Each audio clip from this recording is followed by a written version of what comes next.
Good morning दोस्तों, मेरा नाम दर्शिका खौसे है। मैं Tulsiram ji Gaikwad Patil college of engineering Nagpur में पढ़ाती हूँ। मैं मैकेनिकल डिपार्टमेंट से हूँ और मेरा सब्जेक्ट है मैकेनिकल मेजरमेंट एंड मेट्रोलॉजी। उसमें से मैंने एक टॉपिक लिया है, उसका नाम है वर्नियर कैलिपर। तो वर्नियर कैलिपर का ये डायग्राम है, आकृति है। तो ये वर्नियर कैलिपर की आकृति में पहले आपको समझाना चाहती हूँ। तो पहला है हमारा ये एल आकार में जो जॉ है उसे बोलते हैं फिक्स जॉ, ये फिक्स जॉ है। दूसरा इसी तरह से हमारा और एक जॉ है, उसको बोलते हैं मूवेबल जॉ और चल जॉ, चल पैमाना। ये fix jaw is also, fix jaw को हम निश्चित जॉ, निश्चित पैमाना भी कहते हैं। ये मूवेबल जॉ है।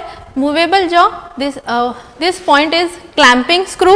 यहाँ क्लैंपिंग स्क्रू लगा है जिससे हम ये दो जॉ को जो एल आकार में बने हैं उसको हम एडजस्ट करते हैं।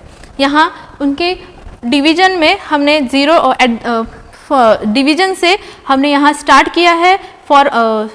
शुरुआत हमने 0 से की है। 0 से इसके बीच में हमने 1 मिलीमीटर का विभाजन, 1 मिलीमीटर का डिफरेंस रखा है और इस विभाजन में हमने 10 का विभाजन किया है। 10 मिलीमीटर से 1 मिलीमीटर से 10 मिलीमीटर का हमने विभाजन रखा है। फिर हमने दूसरा डिफरेंस दिया है, वो है A1। ऐसे करके हमने इस स्केल को बनाया है। ये स्केल में 2 टाइप की स्केल होती है। पहली स्केल है मेन स्केल। ये जो है ये हमारी है मेन स्केल। मेन स्केल को ही मुख्य पैमाना और मेन स्केल मुख्य पैमाना कहते हैं। और दूसरी हमारी स्केल है वर्नियर स्केल। दिस इज ये हमारी वर्नियर स्केल है। वर्नियर स्केल को चल पैमाना कहते हैं। यहाँ हमारा ये जो स्क्रू जो बाहर निकला है, ये स्केल के बाहर निकला है, वो डेप्थ मेजरिंग ब्लेड है। इस डेप्थ मेजरिंग ब्लेड का यूज हम गहराई मापने के लिए करते हैं। इंटरनल डेप्थ मेजरमेंट करने के लिए करते हैं। ये स्लाइड होता है और ये जो 2 मेजरिंग टिप दिख रही है, ये मेजरिंग टिप का यूज हम इंटरनल डायमेंशन मेजरमेंट करने के लिए करते हैं। यहाँ जो फिक्स जॉ और मूवेबल जॉ है, इनका यूज हम इंटरनल और एक्सटर्नल डायमेंशन मेजरमेंट के लिए करते हैं। और ये जो ऊपर का पार्ट है, ये जो पार्ट दिख रहा है, ये जो ऊपर का भाग दिख रहा है आपको, ये measuring tip for internal dimension of the depth. ये डेप्थ मेजरमेंट करने के लिए हम इसका यूज करते हैं। डेप्थ यानी गहराई। हमें किसी भी चीज का वर्नियर कैलिबर का हमारा ज़्यादातर उपयोग, वर्नियर कैलिबर का ज़्यादातर उपयोग हमारा अंतरिकी, इंटरनल, बाहरी, एक्सटर्नल और गहराई डेप्थ मेजरमेंट करने के लिए हम इसका यूज करते हैं, इसका उपयोग करते हैं। सबसे पहले ये फिक्स जॉ है, यहाँ फिक्स जॉ है और सबसे पहले इसका कार्य, ये हमें कोई भी चीज़ का डायमेंशन मेजरमेंट करने के लिए हम इसका यूज करते हैं। जैसे अगर 2 डिफरेंट डायमेंशंस के पार्ट हम अगर असेंबली करती है, उस चीज़ की अगर हम असेंबली करते हैं तो उसके एक एक पार्ट को मेज़र करने के लिए हम इस वर्नियर कैलिपर का यूज़ करते हैं, उसका उपयोग होता है। तो पहला उसका कार्य, ये कैसे कार्य करता है, ये कैसे वर्क करता है। तो पहले यहाँ पर फिक्स जॉ है और एक मूवेबल जॉ है। फिक्स जॉ अपनी जगह पर ही रहता है और मूवेबल जॉ, यहाँ 2 पार्ट होते हैं, fix jaw and movable jaw. Fix jaw fix रहता है और मूवेबल जॉ मूव होता है। इसका यूज हम इस तरह करते हैं, अगर हमें किसी भी वर्कपीस का मेजरमेंट करना है तो सबसे पहले हम मेजरमेंट को इन दोनों के बीच में रखते हैं, वर्कपीस को इन दोनों के बीच में रखते हैं, फिक्स जॉ और मूवेबल जॉ। फिक्स जॉ में ये फिक्स रहता है, वर्कपीस से ये पास में रहता है, चिपक के रहता है। पर मूवेबल जॉ हम सरका सकते हैं। जब तक सरकाना है मूवेबल जॉ को, जब तक के वर्क पीस को वो टच नहीं करता, स्पर्श नहीं करता, स्पर्श जब तक नहीं होता है तब तक के मूवेबल जॉ को हमें उसे सरकाना है।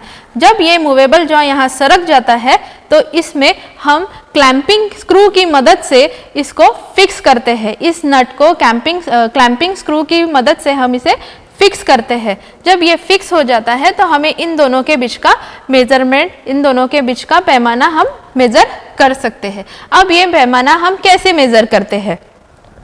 सबसे पहले ये पैमाना ऐसे इस तरह मेजर होता है। हम बाई और यानी लेफ्ट साइड से सबसे पहले हम शून्य यानी जीरो से स्टार्ट करते हैं और जीरो से फॉर दो स्केल होती है, पहली होती है मेन स्केल और दूसरी होती है वर्नियर स्केल। तो मेन स्केल में हमारा जो पॉइंट है वो हर डिवीजन को पहले क्रॉस करता है। यहाँ पर हम जब भी वर्कपीस रखते हैं तो हमें जीरो से स्टार्ट करना है। जीरो से जब हम स्टार्ट करते हैं तो वर्कपीस जीरो से कहाँ तक जा रहा है वो हम मेजर करते हैं। जैसे कि यहाँ पर 12 पे हमारा वर्कपीस मेजर हो गया है, तो ये हो गया मेन स्केल की रीडिंग, ये हो गई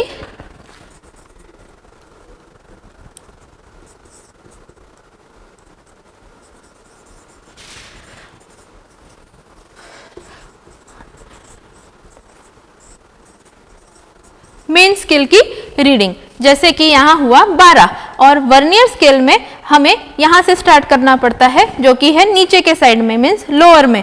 लोअर का पार्ट हमारा स्टार्ट होता है जीरो से, फिर जीरो से और ये जब हमारा कहीं मेन स्केल की लाइन में जहाँ भी टच होता है, जहाँ भी मीटिंग पॉइंट होती है, वो हमारा वर्कपीस का मेजरमेंट है। जैसे यहाँ नीचे हमारा वर्कपीस का मेजरमेंट आ गया है 10, यहाँ से लेकर यहाँ तक 10 है, ये 11, 12 और ये हुआ 12.5, यहाँ हमें मिला 12.5।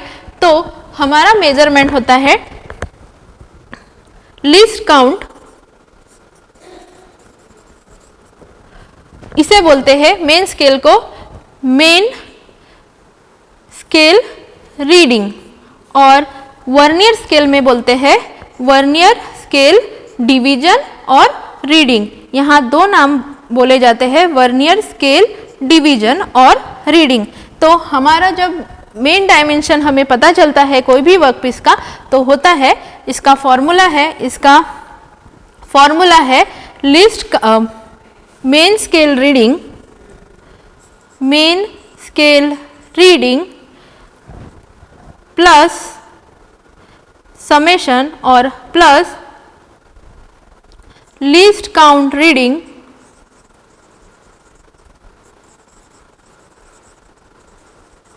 इनटू लीस्ट काउंट रीडिंग को बोलते हैं अल्प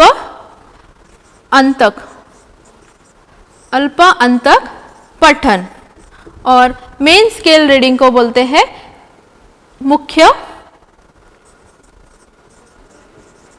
पैमाना।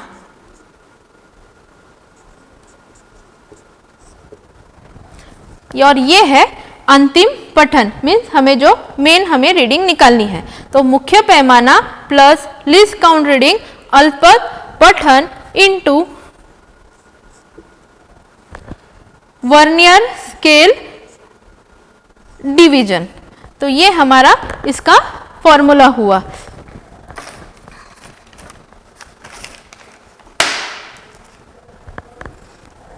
तो सबसे पहले हमें मेन स्केल रीडिंग मिली है 12.5। जैसे यहाँ से लेकर आप देखेंगे यहाँ तक आपको मिलता है 10 और ये 12.5, यहाँ हमें मिला 12.5, क्योंकि ये यहाँ 12 होता है और यहाँ 13, तो 13 और 12 के ये बीच में है, इसीलिए हमने यहाँ लिया है 12.5 प्लस लीस्ट काउंट रीडिंग।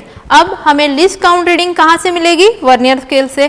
तो वर्नियर स्केल जब जो भी पॉइंट पे ये मीट हो रहा है वहाँ कितने का डिफरेंस पड़ रहा है?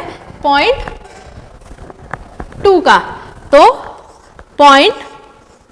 0.02 इंटू कितना हुआ वो? इंटू 12। तो हमारा टोटल कितना होगा? इसे यहाँ मल्टीप्लाई करना पड़ेगा। तो हमारे टोटल में हमें कितना मिलेगा? 12.743 mm, ये इसका डिवीजन हो गया, ये इसका एग्जैक्ट वैल्यू आई किसकी, अंतिम पठन की। इस प्रकार हमने ये वर्नियर कैलिबर देखा है। और वर्नियर कैलिबर का सबसे इम्पॉर्टेंट पार्ट ये है कि ये कोई भी मेजरमेंट, कोई भी डायमेंशन मेजर कर सकता है। यहाँ हमारा ये टॉपिक खत्म हुआ है।